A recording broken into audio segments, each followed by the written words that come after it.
శివపార్వతుల వివాహం జరిగిన రోజుగా పురాణాలు చెబుతున్నాయి. మహాశివరాత్రి పర్వదినం శంకరుని పూజకు ఉద్దేశించబడింది.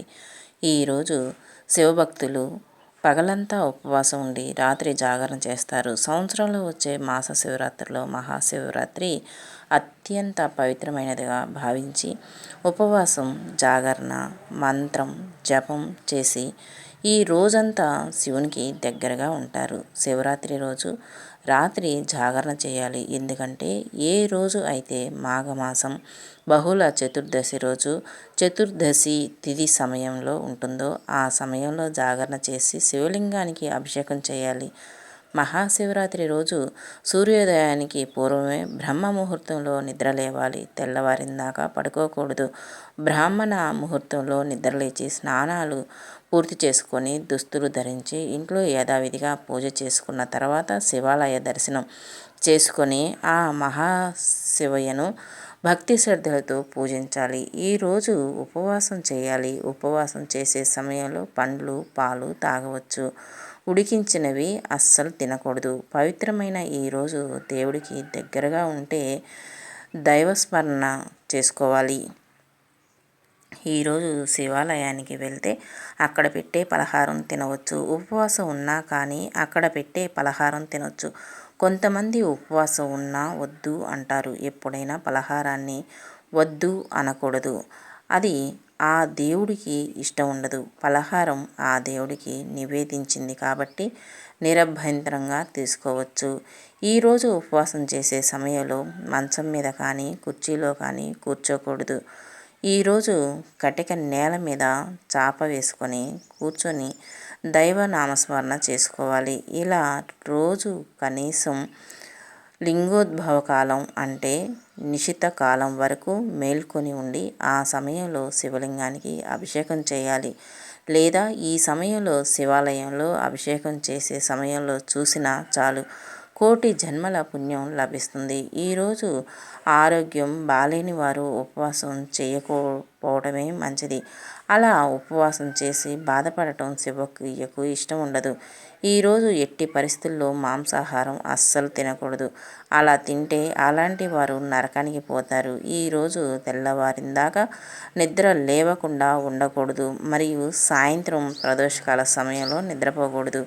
అదేవిధంగా ఈరోజు శివారాధన ఉపయోగించే పూలతో మొగలి పువ్వు వాడకూడదు. అత్యంత పవిత్రమైన ఈ రోజున ఆ మహాశివుని నీటితో అభిషేకం చేస్తే ఎంతో సంతోషిస్తారని పురాణాలు చెప్తున్నాయి. ఈరోజు ఎవరైనా చెంబెడు నీళ్లు శివలింగంపై పోస్తే శివయ్య సంతోషించి అలాంటి వారి కోరికలు నెరవేరుస్తాడు. ఎందుకంటే ఆ మహాశివుడు అభిషేక ప్రియుడు. ఇలా నీటితో అభిషేకం చేస్తే సమయంలో మన ఒంటిపై ఉండే చెమట ఎట్టి పరిస్థితుల్లోనూ శివలింగంపై పడకూడదు. అలా పడితే మహాపాపంగా పరిగణించబడుతుంది. ఈరోజు ప్రతి ఒక్కరూ ఉపవాసం ఉండి ఓం నమ శివాయ అనే పంచాక్షరి మంత్రాన్ని జపిస్తూ దేవుడికి దగ్గరగా ఉండటానికి ప్రయత్నించాలి. ఈరోజు ఇలా ఎవరైతే చేస్తారో అలాంటి వారికి శివయ్య అనుగ్రహం కలిగి సకల పాపాలు పోయి కోటి జన్మల పుణ్యం రావడంతో పాటు ఎంతటి పేదవాడినైనా ధనవంతులు అయ్యేలా మహాశివుడు దీవిస్తాడట. అంతేకాదండి, శివ సాహిత్యం లభిస్తుంది. శివ ధ్యానం చేయాలి. మనం నిత్యం అనుభవించే ఆనందాల కంటే శివానందం అధికమైన ఆనందం. ప్రతి ఒక్కరూ దుఃఖాన్ని కోరుకోరు, ఆనందాన్ని కోరుకుంటారు. కానీ కోరుకున్నంత మాత్రాన లాభం ఉండదు. దాన్ని పొందగలగాలంటే ఏదో ఒక మార్గం ఉండాలి. ఆ ఆనందాన్ని పొందాలంటే మార్గం ఏమిటంటే శివనామస్మరణ.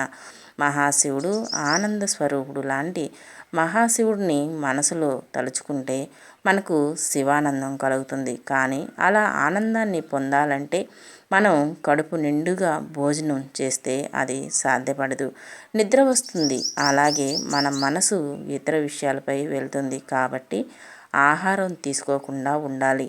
ఒకవేళ తీసుకుంటే అల్పాహారం తీసుకోవాలి. వృద్ధులు, అనారోగ్యంతో ఉన్నవారు, పసిపాపలు, గర్భిణీ స్త్రీలు వీళ్ళకి నియమాలు వర్తించవు. అలాగే బీపీ, షుగర్ ఉన్నవారు కూడా అల్పాహారం తీసుకోవచ్చు. ఎందుకంటే వారి శరీరం తట్టుకోలేదు కాబట్టి ఆరోగ్యాన్ని మించింది ఏదీ లేదు. ఆరోగ్యమే మహాభాగ్యం కాబట్టి ఈశ్వరుడు ఆరోగ్యాన్ని ఇచ్చేవాడు కాబట్టి మీ శరీరానికి ఒక పూట విశ్రాంతి ఇవ్వండి. ఇలా ఇస్తే ఎంతో సంతోషపడుతుంది. అయితే మేము తినకుండా ఉండలేము అనేవారు కొద్దిగా పలహారం తీసుకోండి. ఇది అందరికీ కాకుండా చేయలేని వారికి మాత్రమే. సీజనల్ పండ్లు తినండి. శివరాత్రికి మనకు పుచ్చకాయ, సపోటా పళ్ళు ఇలాంటివి మనకు దొరుకుతాయి. పరిమితిగా అరటిపండును తినాలి. ఎక్కువ అరటిపండు తినకూడదు. ఫ్రూట్ జ్యూస్ తాగవచ్చు. ఇక మీరు ఉండలేరు 2 లేదా 3 సార్లు నిమ్మరసం తాగుతూ ఉండాలి. ఇలా తాగటం వల్ల శక్తి వస్తుంది. ఈరోజు శివుడి మీద మనసు లగ్నం చేస్తే శివానందం కలుగుతుంది. ఇక ఉపవాసం ఉన్నవారు పండ్ల రసాలు, పాలు, నిమ్మరసం తాగవచ్చు. వండిన ఆహారాలు తినకూడదు. ఇలా ఈరోజు ఉపవాసం ఉండి శివుడికి దగ్గరగా ఉంటే ఎన్నో కోట్ల రెట్ల పుణ్యఫలం లభిస్తుంది. ఒకసారి పార్వతీదేవి శివరాత్రి గురించి అడుగుతున్నప్పుడు శివుడు శివరాత్రి ఉత్సవం తనకు ఎంతో ఇష్టమని, సంవత్సరం అంతా ఏమీ చెయ్యకపోయినా ఈ ఒక్కరోజు ఉపవాసం ఉన్నా సరే తాను ఎంతో సంతోషిస్తానని చెప్తాడు. ఆయన చెప్పిన దాని ప్రకారం ఆ రోజంతా పగలంతా నియమనిష్టలతో ఉపవాసంతో గడిపి రాత్రి 4 జాముల్లోనూ శివలింగాన్ని మొదటి పాలతో, తర్వాత పెరుగుతో, ఆ తర్వాత నేతితో, ఆ తర్వాత తేనెతో అభిషేకిస్తే శివుడికి ప్రీతి కలుగుతుంది. మరునాడు బ్రహ్మవుడికి భోజనం పెట్టి తాను భుజించి శివరాత్రి వ్రతాన్ని సమాప్తం చేయాలి. మహాశివరాత్రి రోజు పూజలు, జాగరణ, పంచాక్షరి మంత్రం జపం చేసిన వారు సర్వ పాప విముక్తులై శివ సాహిత్యం పొందుతారని పార్వతీదేవితో ఆ పరమశివుడు అంటాడు. కాబట్టి అంతటి పవిత్రమైన రోజు మహాశివరాత్రి. ఈ మహాశివరాత్రి మహాశివుడికి ఎంతో ఇష్టమైన రోజు. అయినా మహాశివుడు ప్రతిరోజు రాత్రి మనం ఏం చేస్తే ఆ మహాశివుడు మనకు సకల ఐశ్వర్యాలు ఇస్తాడు, భోగభాగ్యాలు ఇస్తాడు, బాధలు కష్టాలు పోగొడతాడు. ఈరోజు ఏం చేస్తే శివ సాహిత్యం లభిస్తుందో అంటూ ప్రతి ఒక్కళ్ళు ఆలోచిస్తూ ఉంటారు.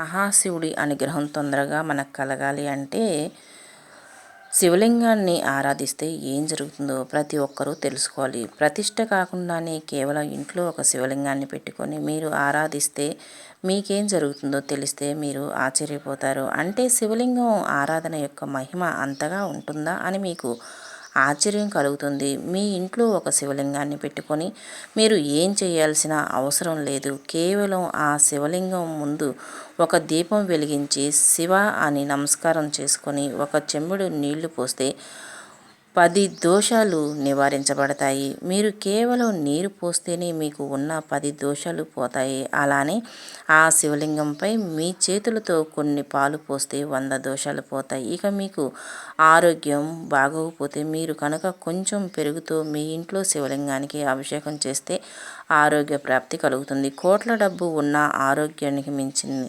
అందుకే మన పెద్దలు ఆరోగ్యమే మహాభాగ్యం అన్నారు. కాబట్టి శివలింగానికి పెరుగుతో అభిషేకం చేస్తే చక్కని ఆరోగ్యాన్ని మహాశివుడు ప్రసాదిస్తాడు.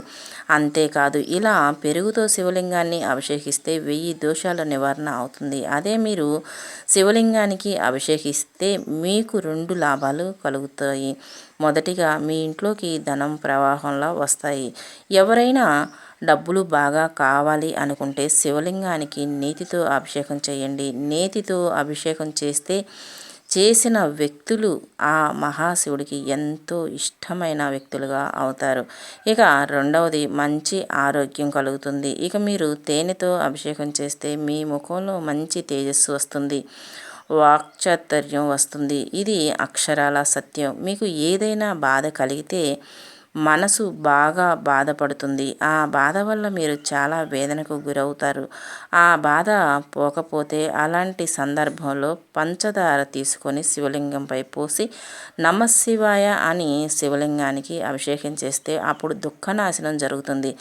దుఃఖం వెళ్ళిపోయి సంతోషకరమైన వార్తలు వింటారు. డబ్బు రావాలంటే నెయ్యి కంటే ముఖ్యమైన పదార్థం, అద్భుతమైన పదార్థం ఒకటి ఉంది. అదే చెరుకు రసం. చెరుకు రసంతో శివలింగానికి అభిషేకం చేస్తే మీ ఇంట్లో కనక వర్షం కురుస్తుంది. మామిడి పండ్ల రసంతో శివలింగానికి అభిషేకం చేస్తే చక్కని ఆరోగ్యం కలుగుతుంది. ఎవరికైనా ఆరోగ్యం బాగోనప్పుడు మీరు మామిడి పండ్ల రసంతో అభిషేకం చేయండి. ఇలా చేస్తే మీకు 2 లాభాలు కలుగుతాయి. ఒకటి, మీకు చక్కని ఆరోగ్యం కలుగుతుంది. రెండవది, లక్ష దోషాలు నివారణ పడతాయి. కొబ్బరి నీళ్ళు ఎంతటి పవర్ఫుల్ అంటే వింటే మీరు ఆశ్చర్యపోతారు. కేవలం ఒక కొబ్బరికాయ కొట్టి ఆ కొబ్బరికాయ నీటితో శివలింగానికి అభిషేకం చేస్తే 30 లక్షల దోషాలు నివారించబడతాయి. ద్రాక్షరసంతో కనుక శివలింగానికి అభిషేకం చేస్తే 10 కోట్ల దోషాలు నివారించబడతాయి. ఇక నువ్వుల నూనెతో కనుక మీరు శివలింగానికి అభిషేకం చేస్తే 21 దోషాలు నశిస్తాయి. అన్నిటికంటే నువ్వుల నూనె ఎంతో శక్తివంతమైనది. ఇక ఇవన్నీ మేము చెయ్యలేము అనుకునేవారు కేవలం శివలింగంపై నీరు పోసి కొంచెం విభూది వేస్తే అది అత్యంత పుణ్యఫలం. అంటే ఈ జాగ్రత్తలతో ఉన్నటువంటి పత్రాలు, పుష్పాలు అన్నిటినీ ఒక దగ్గరకు తీసుకొచ్చి శివుడికి సమర్పిస్తే ఎంత పుణ్యం కలుగుతుందో అంత పుణ్యం కలుగుతుంది. కాబట్టి మీ ఇంట్లో శివలింగానికి నీళ్లు పోసి విభూది తీసుకొని శివ శివ అంటూ వేస్తే మీకు అంతటి పుణ్యం కలుగుతుంది. ఇక చందనం కూడా విభూది అంత శక్తివంతమైనది. శివుడికి పసుపు, కుంకుమ, గంధం, చందనం ఈ 4 కన్నా చందనం చాలా శక్తివంతమైనది. చందనంతో శివలింగానికి అభిషేకం చేస్తే సర్వ అరిష్టాలు తొలగిపోతాయి. కాబట్టి చందనంతో శివుడికి అభిషేకం చేయండి. ఇక కేవలం మీరు ఒక బిల్వ దళాన్ని శివలింగంపై వేస్తే ఈ సృష్టిలో ఎన్ని తీర్థాలు ఉన్నాయో అన్ని తీర్థాల్లో మునిగితే ఎంత పుణ్యం కలుగుతుందో అంత పుణ్యం కలుగుతుంది. అంతేకాదు అష్టైశ్వర్యాలు కలుగుతాయి. అసలు ఈ బిల్వ వృక్షం అంటే ఏంటంటే లక్ష్మీదేవి కఠోరంగా తపస్సు చేసింది. అప్పుడు పరమేశ్వరుడు ప్రత్యక్షమై వరాన్ని ప్రసాదించాడు. నీవు బిల్వ వృక్షానికి అధిష్టాన దేవతగా ఉంటావు, దానిలో నీవే కొలువై ఉంటావు అనే వరం ఇచ్చాడు. ఇక మీరు ఏం చేసినా చేయకపోయినా నల్ల కలువ ఒకటి తీసుకువచ్చి శివలింగంపై వేస్తే పంచమహాపాతకాలు అరిష్టాలు తొలగిపోతాయి. ఎందుకంటే నల్ల కలువ పువ్వులో పార్వతీదేవి కొలువై ఉంటుంది. మీకు ఏ ఫలం, పుష్పం దొరకకపోతే మీరు కేవలం జమ్మి ఆకును తీసుకుని శివలింగంపై వేస్తే సకల పూజ ద్రవ్యాలతో ఆరాధిస్తే ఎంత పుణ్యం కలుగుతుందో అంతటి మహాపుణ్యాన్ని మీరు మూటగట్టుకుంటారు. జమ్మి ఆకుతో శివలింగాన్ని అభిషేకిస్తే కలుగుతుంది. జమ్మి ఆకులు ఎక్కడైనా విరివిగా దొరుకుతాయి కాబట్టి జమ్మి ఆకులతో శివారాధన చేస్తే అంతటి పుణ్యం కలుగుతుంది. శివలింగం అభిషేకం అంతటి శక్తివంతమైంది. మహాశివరాత్రి హిందువులు ఆచరించే ఒక ముఖ్యమైన పండుగ శివపార్వతుల వివాహం జరిగిన రోజు శివరాత్రి. శివుడు తాండవం చేసే రోజు ప్రత్యేక మాఘమాసం బహుళ చతుర్దశి నాడు చంద్రుడు శివుడు జన్మ నక్షత్రమై ఆరుద్రయుక్తుడైనప్పుడు వస్తుంది. మహాశివుడు ఈ రోజే శివలింగాకారం ఆవిర్భవించాడని శివపురాణంలో ఉంది. మహాశివరాత్రి 4 యాగముల రాత్రి కాలంలో శివలింగాన్ని 4 విధములైన వస్తువులతో అభిషేకిస్తారు. మనం మహాశివరాత్రి ఏ రోజు, అలాగే మహాశివరాత్రి రోజు చతుర్సమయం, నిశిత కాలం అంటే లింగోద్భవ కాలం, పూజ సమయం అనే 4 యాగంలో రాత్రి సమయాలు తెలుసుకుందాం. మనకు శివరాత్రి ఎప్పుడు అని తెలియాలంటే చతుర్దశి తిథి సమయం తెలియాలి. ఈసారి చతుర్దశి రాత్రి 9:57 ప్రారంభమై మార్చి 9వ తేదీ సాయంత్రం 6:17 వరకు ఉంటుంది. దీని ప్రకారం చూస్తే మార్చి 9వ తేదీ సూర్యోదయం సమయంలో చతుర్థి, అలానే ఈ మార్చి 9వ తేదీ చతుర్దశి సమయం అధికంగా ఉంది కాబట్టి ఈరోజు మహాశివరాత్రి అనుకుంటారు. కానీ పురాణాలు వివరణ ప్రకారం మాఘమాసం బహుళ చతుర్దశి నాటి అర్ధరాత్రి కాలంలో పరమశివుడు కోటి సూర్యకాంతులతో లింగ రూపం ఆవిర్భవించాడు కాబట్టి మాఘమాస చతుర్దశి అనే అర్ధరాత్రి ఉన్నప్పుడే మహాశివరాత్రిగా జరుపుకోవాలి. మహాశివరాత్రి పర్వదినాన్ని చతుర్దశి తిథి సూర్యోదయంతో ఉండకపోయినా కేవలం మాఘ బహుళ చతుర్దశి తిథి అర్ధరాత్రి ఉన్నప్పుడు ఈ రోజుని నిశిత కాలం వచ్చి మార్చి 8వ తేదీ అర్ధరాత్రి 12 దాటితే మార్చి 9వ తేదీ వస్తుంది. 11:54 నుండి 12:42 వరకు ఉంటుంది. అంటే ముహూర్త కాలం 48 నిమిషాల పాటు ఉంటుంది. ఈ 48 నిమిషాలు నిశిత కాలము శివారాధనకు నిర్దేశించినది. మహాశివరాత్రి రోజు నిశిత కాలం శివ పూజ చేయడానికి అనువైనది. మహాశివుడు లింగ రూపంలోకి భూమి మీద కనిపించిన లింగోద్భవ కాలం ఇది. ఈ సమయంలో లింగోద్భవ పూజ నిర్వహిస్తారు. ఇక మహాశివరాత్రి జాగరణలో మొత్తం 4 యాగములు కాలం అంటే 4 జాముల కాలం ఉంటుంది. ఇందులో మొదటి యాగం మార్చి 8వ తేదీ సాయంత్రం 6:16 నుండి రాత్రి 9:15 పాటు ఉంటుంది. మొదటిది యాగంలో శివలింగానికి పాలతో అభిషేకం, తామర పువ్వులతో పూజ, పెసరపప్పు బియ్యం కలిపి పలహారాన్ని శివుడికి నైవేద్యంగా నివేదన చేస్తారు. తర్వాత ఋగ్వేద మంత్రాలు పఠిస్తారు. ఇక రాత్రి సమయంలో రెండవ జాము కాలం వచ్చి మార్చి 8వ తేదీ 9:17 నుండి మార్చి 9వ తేదీ 12:18 వరకు ఉంటుంది. 20 యాగంలో శివలింగానికి పెరుగుతో అభిషేకం చేయాలి. మూడవ యాగం వచ్చే 9వ తేదీ 12:18 నుండి 3:19 వరకు ఉంటుంది. ఈ మూడవ యాగం కాలంలో శివలింగానికి నేతితో అభిషేకం, శివ మంత్రాలతో పూజ, నువ్వుల పొడి కలిపి నువ్వుల చిమ్మి నైవేద్యంగా పెట్టి సామవేద మంత్ర పఠనం చేయాలి. ఇక రాత్రి సమయంలో 4వ జాము కాలం వచ్చి మార్చి 9వ తేదీ తెల్లవారుజామున 3:15 వరకు ఉంటుంది. ఈ 4 యాగములలో శివలింగానికి తేనెతో అభిషేకం మరియు నల్ల కలువ పువ్వులతో పూజ, కేవలం అన్నం నైవేద్యంగా పెట్టి వేద పఠనం చేస్తారు. మీ పూజవారి అవకాశాన్ని బట్టి ఇంట్లో శివలింగానికి కానీ శివాలయంలో శివలింగానికి కానీ పూజ నిర్వహించుకోవచ్చు. ఈ 4 యాగములలో మరియు